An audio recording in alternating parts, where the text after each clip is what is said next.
So $700 billion total market cap for all coins. And I know you don't like to get into the business of coin picking, but if you were to guess in 5 or 10 years, are we more likely to see the total market cap of cryptos at 100 billion or 70 trillion?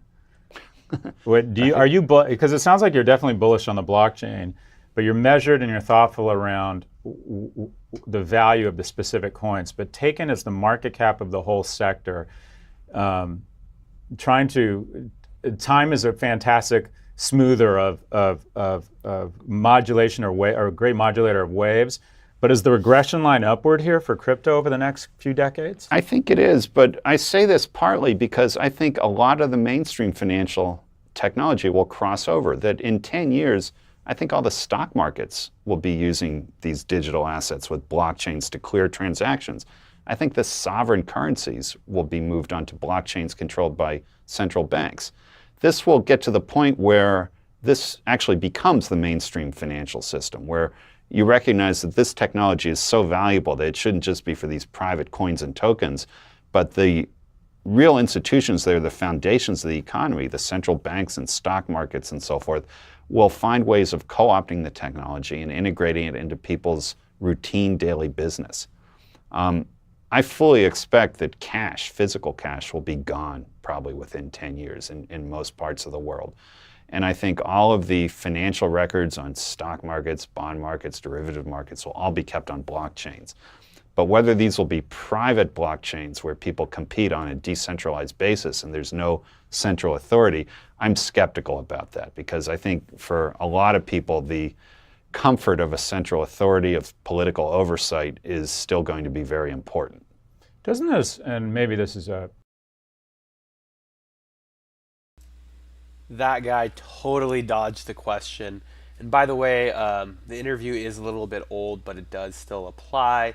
If you do check out the like section of this channel, I have the entire interview. And if you take a look at it, it was actually posted less than a week ago, but the interview must have been done a while ago, since they're talking about a 700 billion market cap. We haven't seen that in a little while, and you can tell right now as I'm talking to you guys, we're speaking at a $260 billion market cap. But wow, he dodged the question. He didn't answer whether he thinks crypto will hit 100 billion, which we're not too far away, guys, from 100 billion market cap, but or will it hit 70 trillion? 70 trillion. If you've watched this channel, I'm hoping for a 1 trillion market cap by the end of 2018.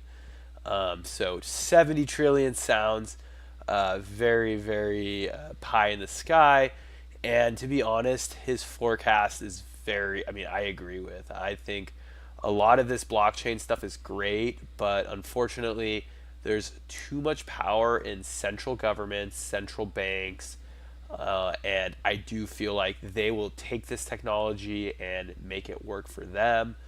And there still be this independent, decentralized economy, but to hit 70 trillion of value, especially since these are all independent, they're not tied to any government or central bank. I don't know about that. It's very difficult, but in the future we might have crazy inflation, so 70 trillion could just be 7 billion. You never know. So I would never say never, but the reason why these guys are NYU professors is great. I mean, the analysis they gave is very true. I do see I really hope, though, the prediction of cash completely going, that doesn't happen, and I don't think they'll completely eliminate it. But if it does, it would be terrible, because then, unless you have stealth coins, literally every transaction will be tracked by the government, which I don't approve of. So hopefully they don't get rid of cash, but it is a good prediction that he's making. And that does bring utility to these privacy coins, where people will still want to conduct business like cash and not have to deal with the transaction being recorded or having to share that information with people. But let me know what you guys think. I don't think we're going to hit a 70 trillion market cap anytime soon.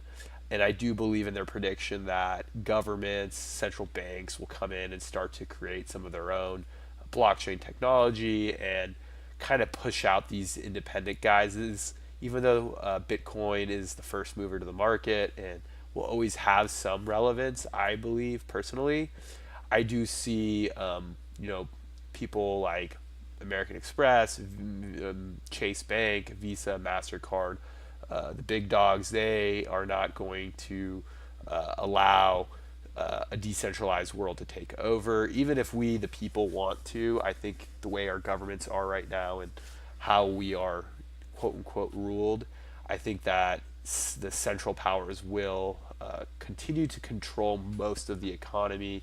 Obviously, cryptocurrency market won't go away, but if the prediction was, will the independent, decentralized cryptocurrency market take over, the government-controlled market value? I don't think so. I think it would require a lot of uprising, a lot of political power from people, which it could happen. I mean, I don't have a crystal ball, but only time will tell. But this is a great interview, so please check it out. Please leave your comments. Your comments are very, very important to this channel. It really helps me figure out, what to talk about, what content to share. So please, if you haven't commented before, please feel free to fire away. I try to review all the comments, and it really helps with me on what I produce and what I share. So I appreciate your time. Thank you very much for watching, and I will talk to you guys soon.